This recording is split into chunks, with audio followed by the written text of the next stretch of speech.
Greetings from St. Paul Baptist Church. We're grateful that you chose to participate in this video series. My name is Dina Wilson, and I will serve as your moderator today for today's topic, financial planning during this pandemic season. I have with me today Les Holmes. Les is the owner-operator of Financial Planning with Holmes Financial, specializing in retirement planning and wealth management. He has been buying and selling individual stocks since 1986. He was recognized by the 5-Star Professional in June 2019 Forbes magazine. He is married with 2 children and recently graduated from college. He is also a graduate of the Trinity Bible College. He teaches Christian stewardship at St. Paul and throughout the community. His passion is working with clients to make better financial decisions. So join me in welcoming Les Holmes. Good morning. So, Les, this pandemic came so fast that it caught most of us off guard. Now that we are months into this pandemic, what should we be doing now to stabilize our finances? You know, that's a good question, because really when I think about it from a Christian perspective, the first thing we need to be doing is praying. A lot of us, when finances come, we kind of panic. And instead of panicking, we should be praying. And that's really the first thing that we should be doing, praying that the Holy Spirit will guide us to make the right decisions. And the reason I say that, only God knows how long this pandemic will last. A lot of people talk about, let's get back to normal. We will probably never get back to the traditional normal. It might be a new normal. And so the way we used to think, we probably need to change that. So the Holy Spirit can guide us. That's the first thing. The second thing that we do is more fundamental, and that means that we need to get to the basics of following a budget. You'll hear me talk about a lot about budgets, because that is the foundation for any financial approach. And so if you don't have a budget, you need to put one together. So if you have one, go back, revisit it. If you don't have one, put one together. Okay, so then my follow-up question to that is that definitely I understand that the budget is something that we should be doing. And so my follow-up question to that, Les, is what should we not be doing? So what should we not do? The one thing I would tell you not to do is spend money without a plan. If I tell you budget is the basics, the budget is part of your plan. If you go out and spend money because you're sitting at home depressed and something come on TV and you think, oh, if I buy that, it's going to make me feel good, that's exactly what the advertisers want. You go buy it, that's the worst thing you can do, because it was not in your budget to buy that. So spending money without a plan. As I mentioned, budget should be your first priority. And I think when working on your budget, part of your plan is to prioritize.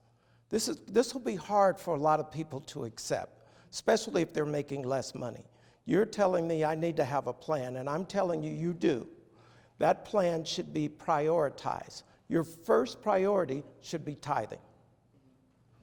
I'm going to let that soak in for a while, because for most people, that's difficult. Hey, you're telling me I'm making less money, and you want me to give to the church?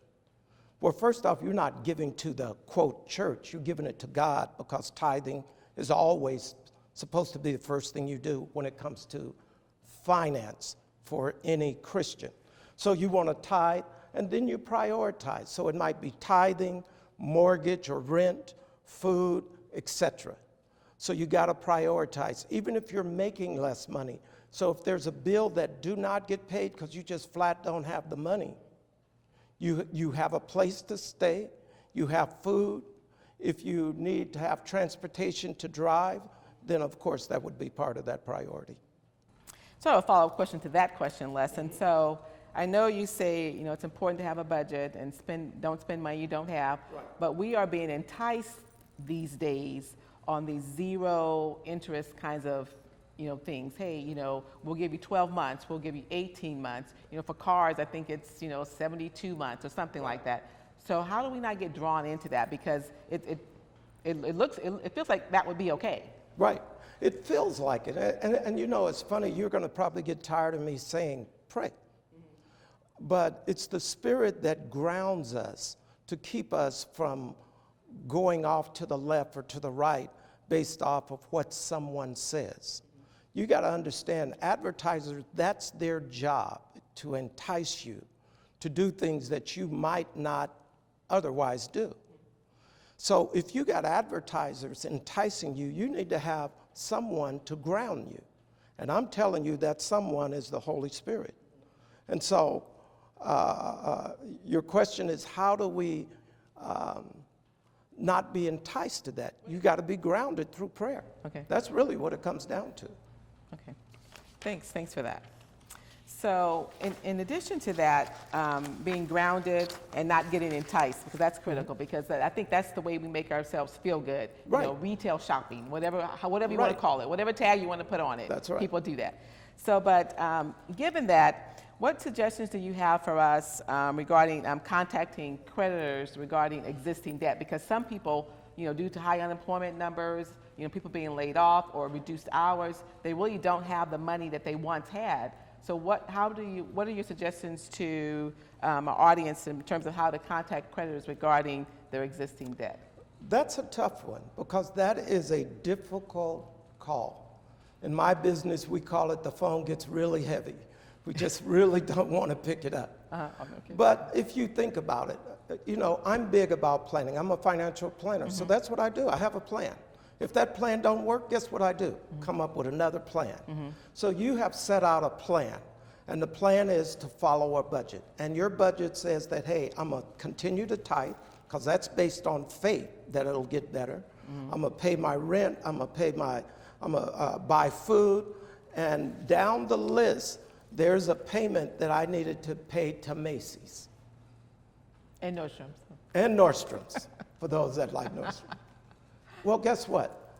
I make less money now. And by the time I prioritize down, Macy's and Nordstrom's are not there. I don't have the money. Exactly. I need to call them and let them know. First off, they are going through the pandemic right along with you. So they're probably going to be more lenient than ever. Okay. And they'll typically be more lenient with the people that call them versus the people that don't call them. So at least call. When you call, have a notebook where you're writing down the day you call, who you spoke to, and what they told you. Does that make sense? Absolutely. And so you definitely want to call them and make sure to let them know that, hey, look, I don't know how long this is going to last. I can't make the payment. Is there any programs you have? And try to get an understanding of how they'll work with you. And I think you'll be surprised to find that most people, most businesses would be willing to work with you. Right. And Earl, this is another follow-up question. Early on, mortgage companies and banks were also offering, if you will, they were offering modifications or deferments on mortgages. And so do you have any comments relating to that? Because I think it's important that people look at all of the small print as it regards to those deferments. Yeah, that's again, that's another difficult one, because typically that's not our expertise. I just got off the phone with a young lady in the Bay Area, and we were just talking about that. They were talking about deferring. It's my understanding that the government, on some of the government loans right now, are not charging interest. So on some of those, if you're aware of that, especially on student loans specifically, they're not charging interest for a certain period.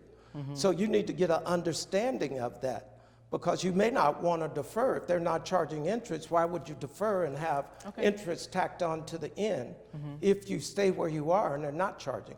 So my suggestion is that those people that don't have income coming in, or less income because they're not working as much, now you have more time. So you should utilize that time to get a clear understanding of all the loans and creditors you have, and make sure you understand when they're offering you that, does it make sense? Because you got to understand it. Those companies there to make money. And if they can give a broad brush and you don't read the details and they make money, that's their job. Your job is to pay attention to the details. That's good, because I think sometimes it looks good on the surface. That's right. But all things that look good are not good. Are not good. Hey, I love pound cake, but I can't eat it every day. Trust me. Oh, that's my weak spot. Don't talk about pound cake. Okay, so thank you for that. So I think it's important to, research. I Right. think if we're not doing that, we can get caught, because when you look back, because I've just noticed some of the things in terms of all the offerings, and Right. then when you start reading the fine print, it's not that good. Right. And so you're better off not doing that. So I appreciate that. So another question I have for you is about, so we're hearing the stats and the data day after day about how many people are losing their jobs. Right. That's painful. And I know we've probably experienced it in our own congregation. So then with that being said, what advice do we have for people if they have no money coming in, and sometimes people are even having a difficult time getting unemployment. Right. So there's really nothing coming in. So Right. how do you suggest people pay their bills? You're telling me to tithe, you're telling me to do this, but I have no money. Right. So how do we help people? That is really difficult, and it's unfortunate, but it's going to happen, and it has happened. Very difficult time. Here you are able to pay your bills and pay your tithes, and all of a sudden you have no money coming in. Well, remember, when you first asked me a question, the first thing I said is pray. And the reason you need to pray is that you need to be grounded so you don't panic. Most people do not make good decisions when they panic. But if you pray, I've found that God will settle you down so that you could say, okay, this crisis that you're in, it did not catch God by surprise. It caught us by surprise. It caught us by surprise. And you may say, well, why'd you do this to me, God? Because he possibly wants you to learn something and have faith in him and trust him and settle down and make the best decisions. So once you've gotten to that point, once you've settled down, you get up off your knees and say, okay, Lord, what do I need to start? You just heard me say, start with a budget. So you sit down and prioritize. You need a place to stay, so that should be one of the priorities. You need to find out, what can I do that would help me to either figure out how to compensate for my rent? I might need to call my landlord and let my landlord know, I have no money coming in. Are you willing to work with me?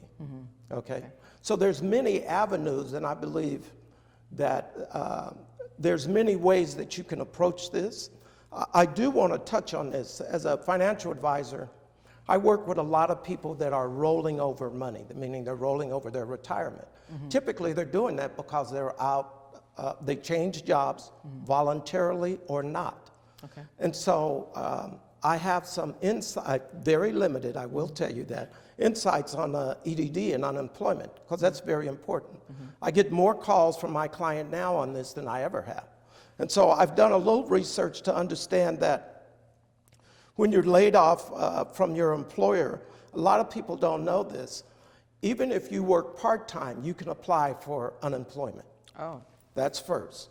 If you're self-employed, you can apply for unemployment. A lot of people don't know that. Unfortunately, unemployment, EDD here in California and throughout the nation is inundated with calls. So don't try to call them, because you're just going to frustrate yourself. Go to www.edd.ca.gov. Again, www.edd.ca.gov. I'm told that if you go there, you can look for, it's called UI Online. Has something to do with unemployment. I haven't been there myself personally. That's the fastest way to apply for unemployment. Someone told me the other day they have 2 sections for UI unemployment, one for COVID, one none.